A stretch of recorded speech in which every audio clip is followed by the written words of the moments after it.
Hey guys, musicninjamat here. So I did that Disney Marvel and More video, and I mentioned on my Facebook and Twitter that I wanted to do like a part 2 to that, because there is just so many trailers, rumours, bits of news coming out all the time. It's actually maddening. So everything I'm going to talk about will be in time codes down below, and stuff like links to trailers and that will also be down below. So first up is a weird one. I actually want to talk about the Sonic the Hedgehog live action movie, as they revealed the final look of Sonic.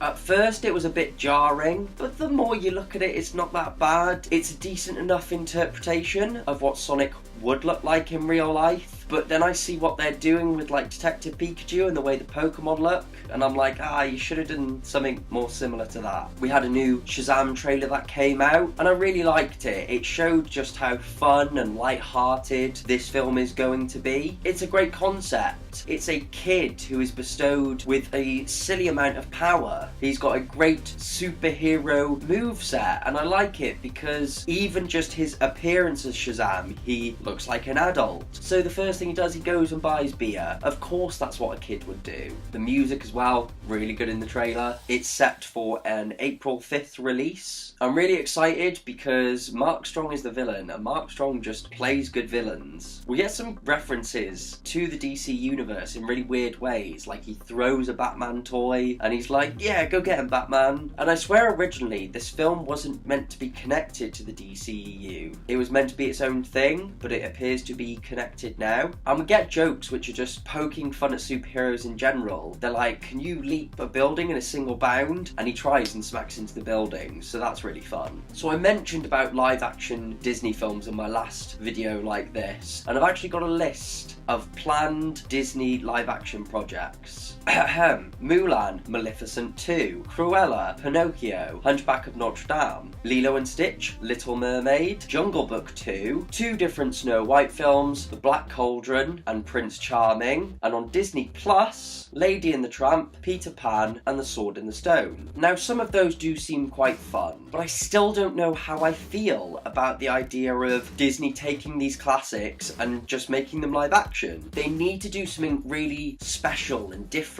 with these projects to make them a bit more interesting, like with Maleficent, as I mentioned before. There was another trailer, normally something I wouldn't be that interested in, but I thought I'd give it a chance, and that was the Tolkien trailer, and I actually really enjoyed it. It's looking at his life, such as him being in the war, and the friendships he forms over his life, his interest in languages, and the arts, and his inspirations for his stories. He even mentions that he's written his own language, which I really liked. But the thing that really interested me was we see scenes of a dragon and people on horseback and elements of his fantasy world. So I'm wondering, will the film be split between his story and what's happening in the real world and the stories he's writing in the fantasy world? And finally, just two little bits of news that I happened to come across. Idris Elba is meant to be taking over as Deadshot for Suicide Squad 2. This is actually really cool. I really like Idris Elba. He is the man, and it looks like there might actually be hope for this sequel. And finally,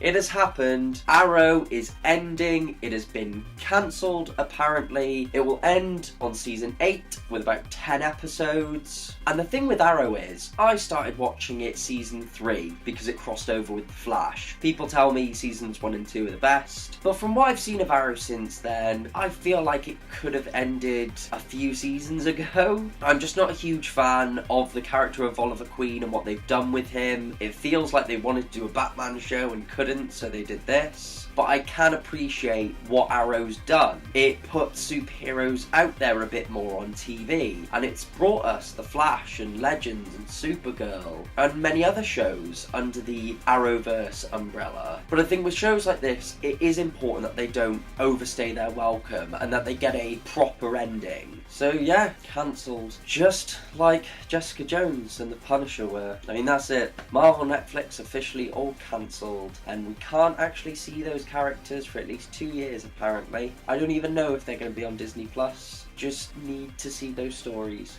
carry on. Anyway guys, thank you so much for watching. Don't forget to like, comment and subscribe as it really helps the channel out. Check out the links in the description down below. Check out the whole channel, especially the playlists, and I will see all of you in the next one.